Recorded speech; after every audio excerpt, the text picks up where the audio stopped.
Can the Korean natural farming methods discussed in last week's episode be easily applied to home gardens? Today we continue our discussion with Chris Trump of the Island Harvest Macadamia Nut Farm in Hawaii. We'll separate fact from fiction, learn about indigenous microorganisms, and Chris's experiences learning with Master Cho, the developer of this complete farming system, on the Nutrition Heretic podcast. Meet Gina. Gina wanted to lose weight, so she spent 2 years fasting, detoxing, and dabbling with vegan diets while practicing a shit ton of yoga to lose 25 pounds. But it took so long that nobody noticed.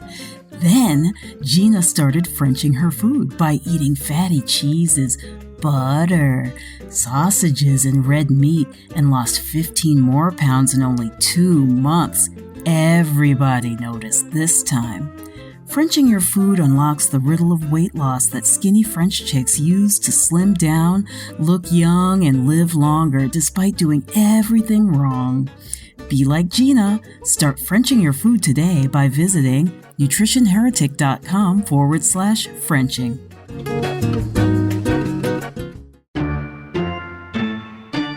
Fat is bad for you. I just pop a pill and I'm fine. Meat is murder. It's time for bad food punishment. It's time for real nourishment. It's time for the Nutrition Heretic. The following program is provided as information only and may not be construed as medical or health advice. It is not intended to diagnose, treat, or cure any disease. No action or inaction should be taken solely on the basis of the information provided here. Please consult with a licensed healthcare professional or doctor on any matter relating to your health and well-being.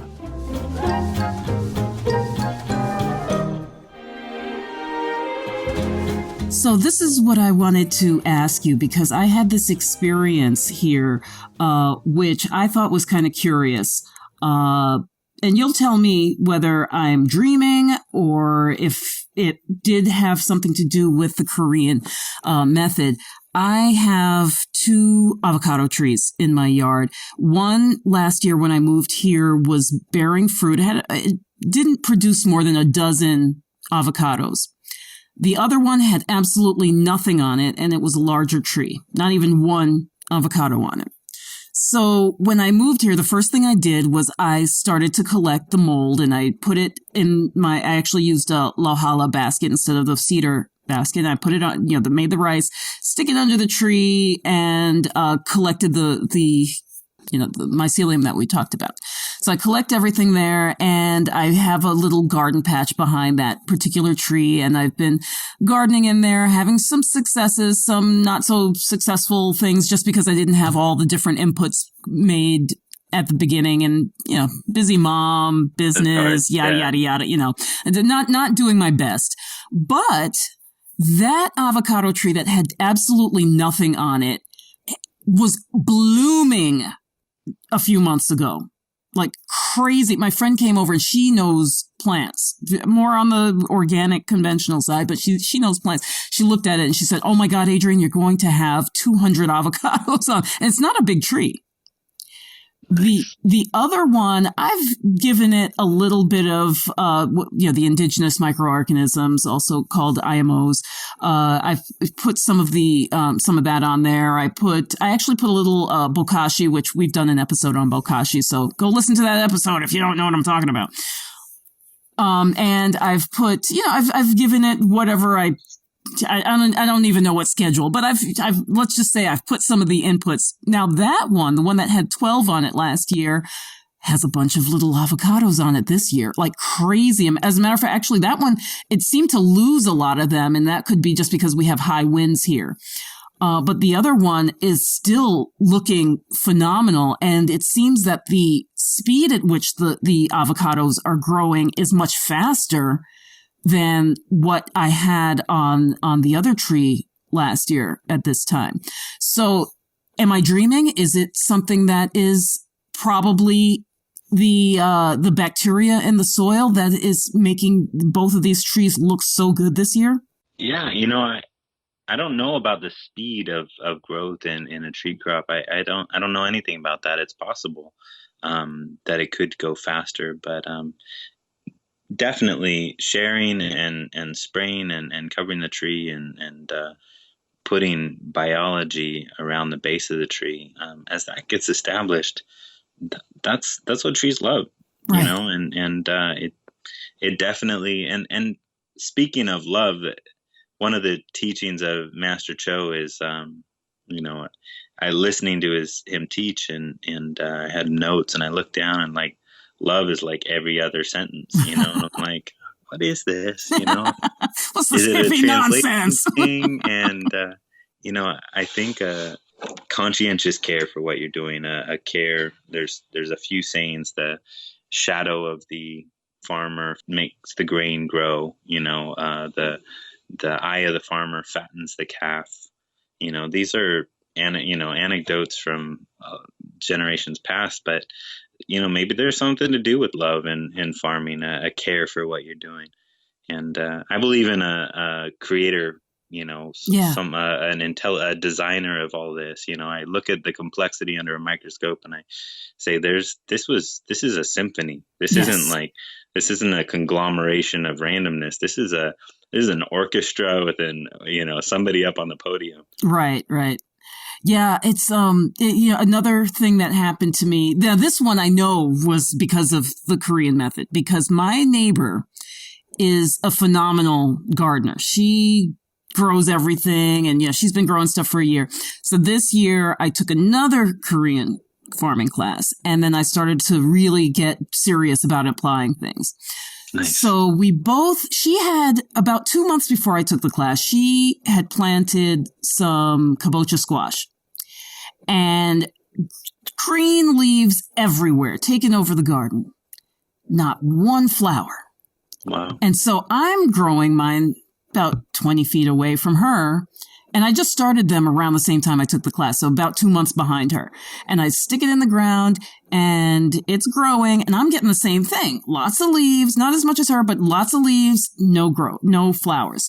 So I contacted the woman who taught me, Kim Chung-suk, and I contacted her, and I said, what's going on? Why am I not seeing why are we not seeing flowers? And she told me what to put, because there's certain, she said that basically the flowering is the equivalent of the morning sickness stage in a human female.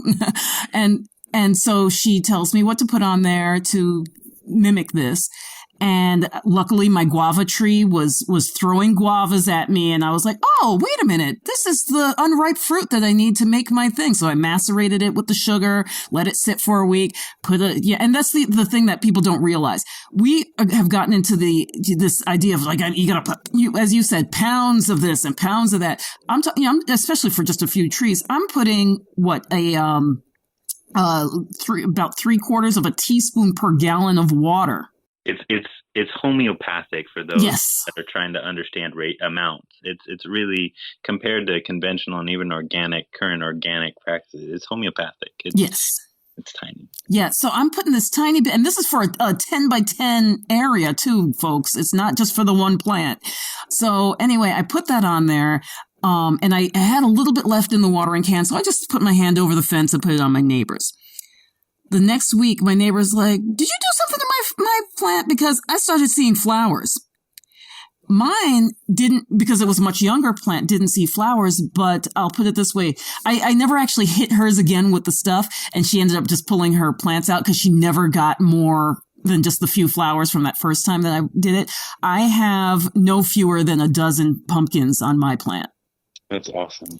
And they're ripening up, and my friend who gave me the seed for that was floored when she's the same one who knows about avocados and stuff. She was floored when she saw how that plant was doing so well. Because like I said, she's got an extremely green thumb as well, just like my neighbor. And she got some off of hers, but nothing like what mine is producing. So yeah, it's good stuff. Yeah, that's awesome. And one thing I have to say is I did do, I had mentioned to you before we got on that I had done one class with you, but then I was never able to make the rest of them because of my kids and all that stuff getting in my way. But I understand kids. but what was funny was that I was sitting, because we were in that kind of covered area outside of the pig pen, right next to the pig pen. Uh-huh. I had no idea there was a pig there until the pig got up and moved. Like usually, I mean, pigs they get a bad rap for stinking, right? Yeah. But we did pigs growing up. It was my job to spray out the pig pen. You could smell them all the way driving up. I was about 10 feet away from that pig and had no idea it was there until it moved, because it's so the Korean method, and that's one of the things I like about it as well, is it does have a very conscious understanding of the symbiotic relationship between the animals and the plants. So your animals, Master Cho does recommend keeping some animals, some pigs or chickens. Oh, he's all for livestock farming and depending on what you can, what you're doing. But he actually got China's most prestigious civilian award, kind of like our Nobel Prize. Oh, wow. For his work with during the Beijing Olympics. They had to bring in all this pork to feed the army that they use for security. All right. So they're in these kind of densely populated cities, putting up pig pens, and the whole populace was complaining about the smell. And they had heard the South Koreans, no smell piggery, brought him over. He showed them how to do it. They changed their piggeries to a no smell piggery, and it worked. And so they gave him a big award. That's pretty cool. That's awesome. That is, it really, it changes. This system not only changes your concept of farming, but of, again, the animal, mammal, human aspect of things. And again, just talking about those probiotics, like I was saying before, and how we're just starting to understand how they are not only protecting the gut lining, but they're also helping the gut to assimilate nutrients. And seeing how, I'm going to be really crass here, but your shit doesn't have to stink. That's what it comes down to, right? Well, I mean, it'll stink when it comes out, but it can turn into something else real quick. Right, but the probiotic, because it's I know that he recommends the lactic acid bacteria, and again, folks, we talked about this in the Bokashi episode. The lactic acid bacteria that you put a few drops into the water totally makes sense to me. Yeah, totally. And there's on the market, I think, I haven't personally purchased them, but I think there's 2 fungal probiotics that you can get in America on the market right now, because they're starting to understand that beneficial fungi is actually a part of our gut's needs. Right. Absolutely. So we did have actually a lot of questions from a gentleman named David Leon. I don't know if you remember him from our Facebook group, but he has a bunch of questions, but I'm just going to narrow it down to one because we're out of time. Sure. And he wants to know, what's the Ferrari of diverse microorganism inputs? Is it EM1, AACT, IMOs, or JMS? And if you can also elaborate on what each of those means in your answer.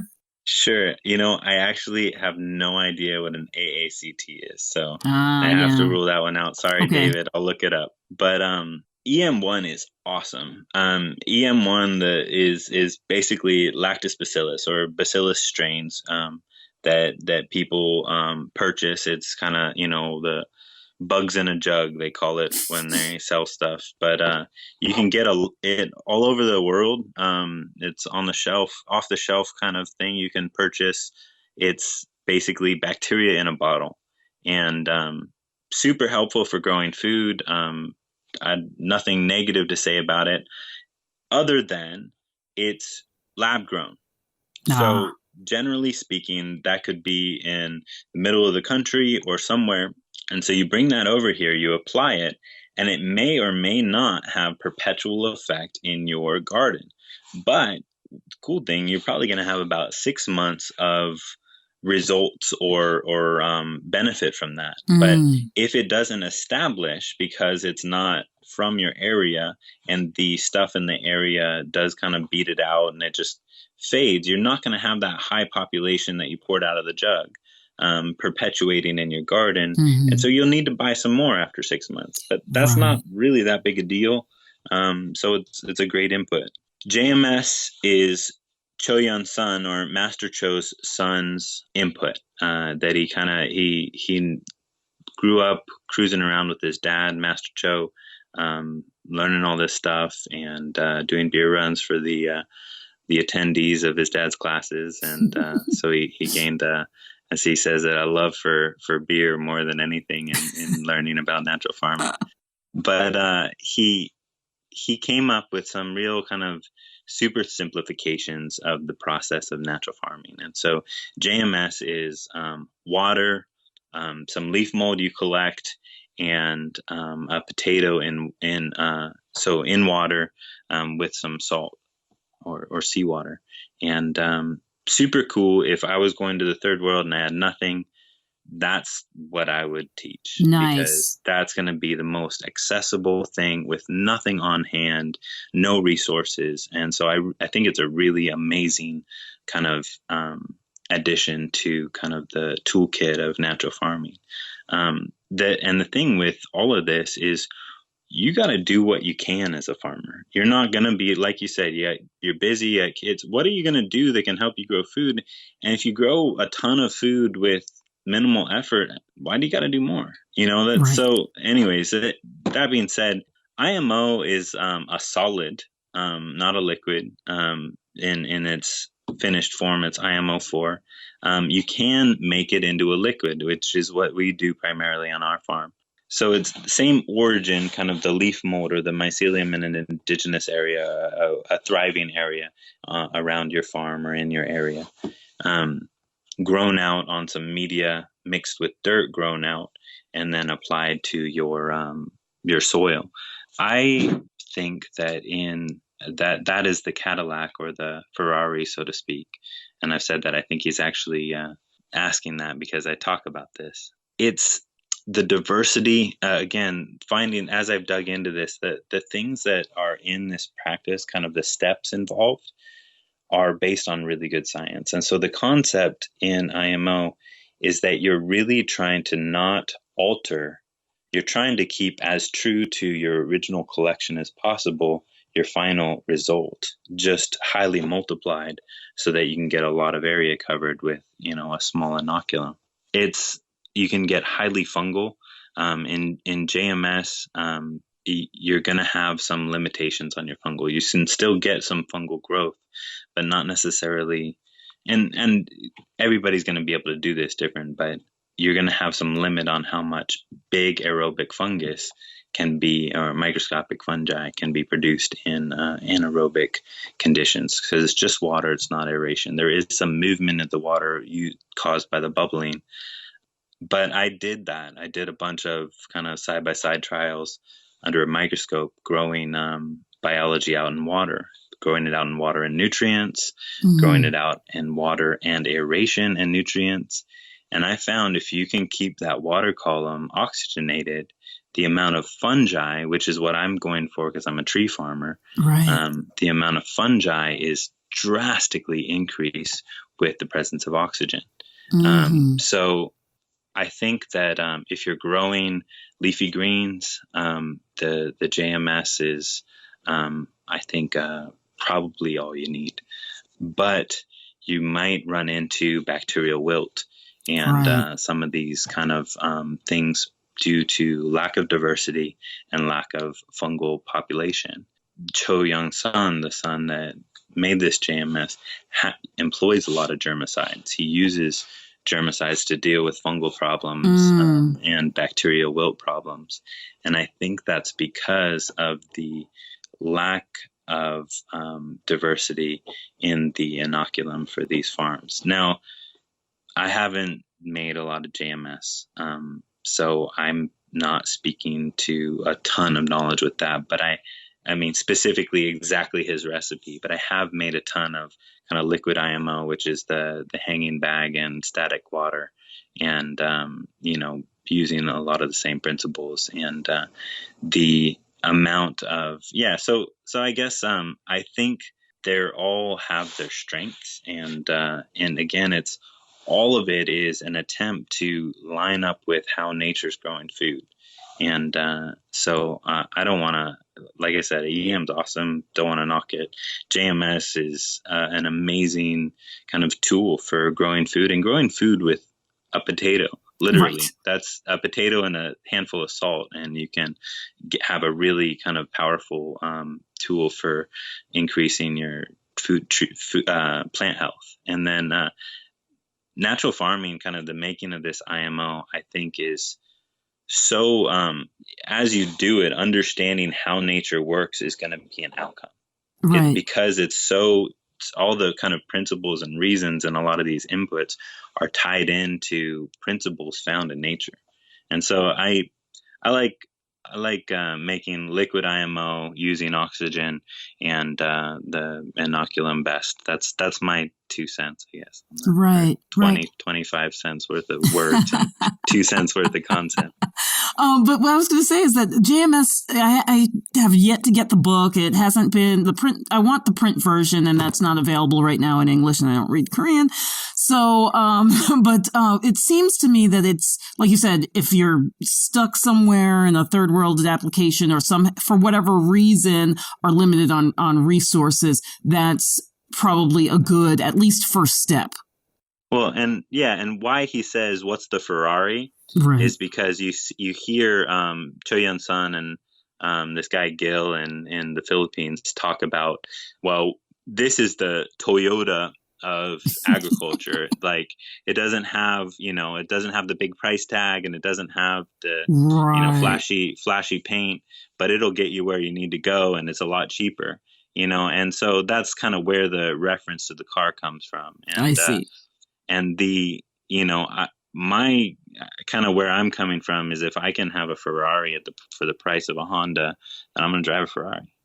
Right. And right now, because I've scaled up and I'm doing this we made 30 gallons of FPJ in 4 hours yesterday. Right. And that's fermented plant juice for those. Yeah. And so, it takes 4 hours to make 5 gallons, Right. So because we've scaled, a lot of these things have gotten super, super cheap. And, right. That's kind of where we're at. Yeah, and if somebody out there is a farmer, are you spending $21 an acre to fertilize, or whatever you're doing right now to manage your crops, to feed them? And to quantify that, we're also trees. So, if you're row cropping, you might apply this twice as much. So it'd be like $40 an acre or something, right.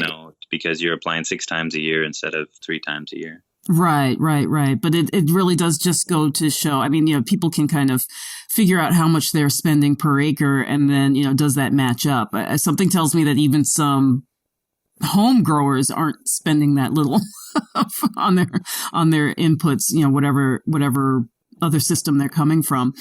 So, one thing that does seem to come up for a lot of people before I let you go is about organic, because we're using a lot of things. For example, there is when you're collecting after you've collected the initial microorganisms, then you add some kind of wheat bran, or what's been called mill run by some people, or rice bran if you're in that part of the world. And they're concerned, does that have to be organic? Does it not have to be organic? And if it's not organic, am I just reintroducing those chemicals that I didn't want in the first place back into the soil? Oh, I see. Yeah. You see where I'm going with this? And then the same thing with the sugar. We're macerating it with sugar. Should I be going for the organic sugar, or does it not apply anymore? Does that, mutate, let's say, into a healthier form? Yeah. I can't necessarily speak to how much trace this or that is going to get through to the end of if you're using something that has trace elements of glyphosate, for example, in it, is you ending up with glyphosate in the end result? I haven't tested that. I don't really know anything about that. But if you're going to grow this out on something, and using the natural farming process, I really recommend, if you can find something where you are, so the kind of central concept of this in JMS or in natural farming, which are kind of both the same thing, just different aspects of kind of the same method, but use something you can acquire with some of your byproducts or a neighbor's byproducts. Because really you don't need that much. I use in a year to cover 720 acres 3 times, making I make IMO3, and then I use it, a few scoops of it as an inoculum for a 400-gallon liquid IMO batch. And as far as my media to grow out in, I think I've used maybe 300 pounds to cover 2,100 acres, 300 pounds of kind of material. So, if you're covering an acre, you probably need about, max 50 pounds, just to make one batch. You can make one batch of IMO3. So the central concept is a carb and a carbon. So you're growing it out, and biology likes to grow on carbohydrate. You figure that's the place where it interacts with a tree root. It's carbohydrate is kind of a universal food for biology. So large fungal or hyphal diameter fungi like carbon as things they chew on, and humic acid is part of that. But just back to the media to grow it out on, you need a carb and a carbon. So if you're going to grow IMO, if you're going to do JMS, they just use a carbohydrate. Again, not really gearing to that fungal growth. But just speaking of making a solid IMO, a carb and a carbon, so you could use cassava and shred it and dry it, or mash it and dry it. You could use, the peelings of your kalo or sweet potato. You could use kind of any carb. Just dry it and throw it in a box or something until you have enough. And then a carbon, like a wood chip or a untreated, mill dust or sawdust, that doesn't use treated wood. Somebody, maybe a local miller, you could use, some crushed, anyways, find a carbon source, something that has a high carbon, low nitrogen ratio, because that's your fungal food. And, get about, 3 carbohydrate to 1 carbon amount of, and so you can do that anywhere. Everywhere there's some kind of carbohydrate that they have all over the world, and then just a carbon source, wood chips or something. And that's ideal mix for growing out your biology. And so you don't have to have mill run. Oh, okay. So I am, for example, my neighbor, landlord, whatever, he had somebody building furniture for him. He was using a lot of local woods, all untreated, although one of them was cedar. I don't know if the antimicrobial. No, that's fine. Okay, that would be fine. Okay, because I got a big bag of that. And then I have bamboo. So I'm thinking of, I'm just thinking about people around the world, because not everybody's in Hawaii and they don't know what kalo is and, so on. But, they're not growing taro and stuff. But I could theoretically use my bamboo that is flying around my yard and collect that, and as with this cedar. Is that what you're saying? Bamboo is not necessarily a carbohydrate. It's not. Okay, because no. I thought it had a sugary content. Or is it has some. You can try it. Okay. Shred it and use it. You want to get it fine, small sized. And if it's all cedar, if your wood chip's all cedar, you might run into problems. But if it's a bunch of different woods and a little bit of cedar, you're probably fine. I think it's a little bit of a mix, but it's probably what I'm thinking of right now is probably heavy on the cedar. But I probably can get some of the other stuff too. Yeah, you'd have to try it. I don't know how much that affect you, but good big fungi will grow on cedar sawdust. But yeah, I think you have a little too little carbohydrate in the bamboo. Okay. But you could try bamboo alone, just kind of all by itself, shredded, and see what you can grow on it. but yeah, I think you want to get more into the complex carbohydrates, something that's a little more sugary, so to speak. Okay. So Yeah, I do just have some cassava, which it's not mature yet, but I do have some. And so yeah, this is really cool that you're saying this. So grass clippings, can those be dried grass and used? clippings, not really. It's you're not. I mean, you can experiment with Right. stuff. Don't like say I'm not saying no. Don't try it. But Because Chris grass told clippings, me I can't. That's why I'm not doing. go do whatever you want. I'm just gonna tell you that won't work. Right. But no, it's grass clippings are really not a great media for really growing out a big bunch of biology. It's good for Choyun Sun, the son of Master Cho, uses it for fertilizer. Really cool for kind of fermenting and getting the kind of nutrients out of it. But yeah, just a carbon to carbon, it's kind of a hassle. People are like, I got to dry a carbohydrate. But if you think about it, if you do one batch well, and then store it in a nice, like I store mine in a cedar box, right? And so it's kind of breathable and it stays real nice. That'll last 6 months. So if you have to do 1 week worth of turning this little pile that you kind of dried for 2 weeks, with kind of minimal effort, and it's really does a ton for productivity on your farm. I think it's, even though it seems like a little bit of work, it's pretty minor. Well, I used to belong to a co-op where they were hand weeding their crops. So this seems like a cakewalk to have to dry something and then use it. So because there are a lot of places that they're trying to not use all of these different chemical inputs, and they're left with hand weeding. So one of the things that you asked early on, and I didn't really answer, was what about weeds? And natural farming doesn't necessarily make your farm weed free. But weeds or grass, I mean, as we're dealing with in Hawaii, if you have tons of diverse biology, you're not going to get the really weird, funky weeds that come up right after you spray like a glyphosate or something. Right. But you'll get grasses and stuff like that coming up. Things you don't want. A weed is by definition something out of place, right? Right. So dealing with weeds, there's a lot of agricultural knowledge on how to deal with weeds. People take double weed mat and they lay it down. They put a tiny little gap and they have all their good soil under there and they plant their plant.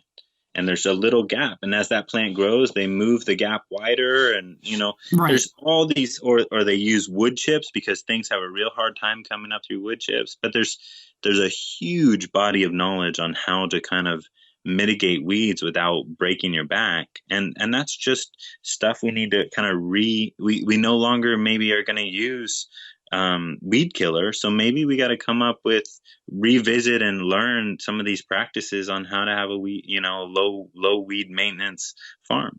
Right. And one of the things that I'm starting to notice on my small garden here is that the many of the weeds that are coming up now are much easier to get out. They're not holding on the way they used to. So I can just, if I see something that's maybe challenging, let's say, the plants that I'm actually trying to grow, my scallions and so on, I can pull them out and they're not a problem. It's very easy, and I just use them for mulch. And so that is one thing that I found really interesting. And then in other places, they're just not really coming up that much. And I think part of that is because of some of the mulching that I've done with these wood chips that I have, for example, and spraying the liquid IMO4, yada, yada, yada. And so I'm not seeing, in a lot of those places, I'm not seeing it at all. I'm not even seeing the weeds, but they're also being outpaced by the stuff I want to grow, which I think is kind of what we ideally want anyway. Well, maybe not ideally for everybody, but I think a lot of the concept behind this might be also that it's not so much the weeds, it's outpacing the weeds, because as you know, weeds usually are the ones to outpace your crops. Which is when they become the problem. But in my case, I'm not growing wheat, or something like that, where I just want the wheat. But I'm not having the problems that I used to have with farming and gardening. That's awesome. There's problems that come up with gardening, and we gotta. It's hard work and with farming, but if if my problem is, like in our case, is I have to mow my grass, and my trees, all my disease is going away, and my trees are increasing in yield, and my input costs have decreased to crazy low, and I just have to add a job and buy a mower, and that's the change we're making. That's something I can deal with. I don't have to say, you know what, I can't farm organically because I can't use, a weed killer. Right, exactly. I know it's just, keep your eye on the prize, focus on the end result, which is that your trees are healthy. You haven't had to scrap any that you thought maybe you would have had to. And it just seems like a win-win situation. It's small. Mowing your grass is a small price to pay for the types of yields that you're seeing. So, hopefully we'll be able to find out more about that. Where can people find your nuts? That didn't come out right. No, it's me and my brother laughed. There's 100 ways that nut farming becomes a funny thing to talk about. So not the first time. We're organically certified this year, and with 400 acres in transition, that'll be certifiable 2 years from now. And the nuts that are certified organic this year should show up on the market this year as a Hawaii grown organic macadamia nut. And I can't tell you exactly what that's going to look like yet, but we do have plans to process them and produce a completely certified organic product. So is this going to be under your own Island Harvest label, or is it going to be sold to someone else who will process? It's something we're involved with. We are not processing a final product on our farm. We're not there yet. Okay. But it is something that we'll be involved with all the way through. But yeah, that's something that's not all finished yet. So I won't talk too much about that. Well, when you know, let me know, and I'll let our listeners know where they can find your products and support you. Your Facebook page is facebook.com/Island Harvest Inc. And you have just shot some videos on everything that we've talked about in this episode. So, please, folks, go love his page and get informed and keep in touch with us at nutritionheretic.com, and we will let you know when his videos are up and where he puts them up, because he doesn't quite have the website ready yet. But when he does have his videos up, he will be sharing them, and we will be sharing them with you. Thank you so much, Chris. Yeah, thanks for having me. It was such a pleasure talking to you. I really appreciate it. Cool. We'll look forward to talking again. Okay.